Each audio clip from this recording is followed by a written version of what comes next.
Cette histoire est destinée aux personnes qui ne sont pas satisfaites de leur vie et considèrent que les autres sont plus heureux qu'eux. Pour comprendre l'histoire, regardez jusqu'à la fin. Il était une fois un corbeau très mécontent de sa vie. Un jour, il s'est mis à pleurer. Alors qu'il était assis sur une branche d'un arbre. Un moine était assis sous l'arbre à ce moment-là. Une goutte de la larme de vengeance tomba sur la joue du moine. Le moine leva la tête et vit qu'un corbeau pleurait. Le moine dit: Qu'est-ce qu'il y a, mon ami, pourquoi tu pleures? Le corbeau a dit au sage: Je suis très en colère contre ma vie. Personne ne m'aime. Les gens me tirent en disgrâce. Personne ne me donne rien à manger. Tout le monde me déteste. La mort est meilleure qu'une telle vie. En entendant la parole du corbeau, le cœur du moine était rempli de compassion. Il a dit au corbeau: Mon ami, nous devrions apprendre à être heureux quelle que soit notre condition. Mais le corbeau n'a pas compris la sagesse du moine et a continué par pleurer. Le moine a dit: Ne sois pas contrarié, dis-moi ce que tu veux être. Peut-être je peux t'aider. Le corbeau est devenu heureux et a dit: Ô bienheureux, si tu veux me rendre service, alors s'il te plaît fais-moi comme signe. Le moine a dit: Ok. Je vais te faire devenu comme signe, mais va d'abord voir signe et demande-lui s'il est content de sa vie ou pas. Tu vas le découvrir d'ici là. Je t'attends ici. Le corbeau s'est envolé joyeusement pour rencontrer le cygne. Il a vu le cygne nager dans un étang. Il est allé voir le cygne et lui a dit: Comme tu es belle, tu es blanc comme du lait, tout le monde t'aime. Tu dois être l'oiseau le plus heureux du monde. Le cygne, au déchiré avec un cœur triste, dit: Non mon ami, je ne suis pas heureux. Il y a tellement de belles couleurs dans ce monde, mais moi j'ai une couleur, le blanc. Le blanc n'est qu'une couleur de rien.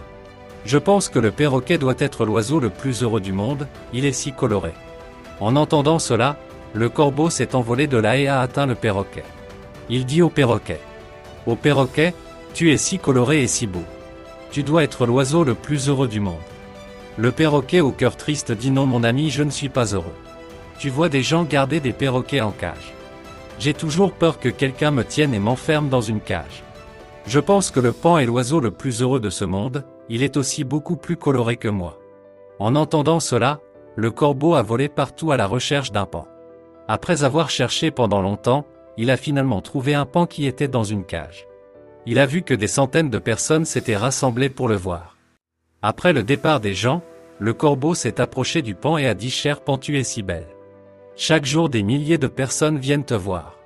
Je pense que tu dois être l'oiseau le plus heureux de la planète. Le paon a répondu tristement: Il pense toujours que j'étais l'oiseau le plus beau et le plus heureux de la planète, mais à cause de ma beauté, je suis piégé dans ce zoo. Quand les gens cueillent mes plumes colorées pour fabriquer des objets décoratifs, cela me fait très mal. Le paon a regardé le corbeau profondément et a dit: Je ne suis pas heureux mon ami. Le corbeau a été surpris d'entendre cela de la part du paon. Il lui a demandé: Si tu n'es pas heureux, alors qui, à ton avis, est l'oiseau le plus heureux du monde? Le paon a dit: J'avais examiné le zoo très attentivement et j'ai réalisé que toi, le corbeau, tu es le seul oiseau qui n'est pas gardé dans la cage. Les gens n'essaient pas de vous attraper et de vous piéger dans les cages. Donc ces derniers jours, je pensais que si j'étais quitte, je pourrais me promener partout avec plaisir et je serais libre d'entendre cela. Le corbeau s'est envolé de là et aujourd'hui, pour la première fois, il se sentait heureux d'être un corbeau. Il est revenu au siège et a dit au sage: Je ne veux pas être quelque chose d'autre. Je me sens très bien. Si nous le voyons dans nos vies, nous découvrirons que c'est aussi notre problème. Nous faisons des comparaisons inutiles avec les autres, puis devenons tristes et nous nous maudissons. Nous ne valorisons pas ce que nous avons et tout cela conduit à des cercles vicieux de malheur. Vous devriez apprendre à être heureux dans ce que vous avez au lieu de regarder ce que vous n'avez pas. Il y aura toujours quelqu'un qui aura plus ou moins que tu as. Si tu continues à te comparer aux autres, tu ne pourras jamais être heureux. Une personne qui est satisfaite de ce qu'il ou elle a, est la personne la plus heureuse du monde. Une personne qui est satisfaite de sa vie sans se comparer aux autres est la personne la plus heureuse. Donc quoi qu'en soit ce que nous traversons, on doit aimer notre vie. Ce sont des mots de sagesse, des histoires d'inspiration. Merci d'avoir regardé et de toujours garder le sourire.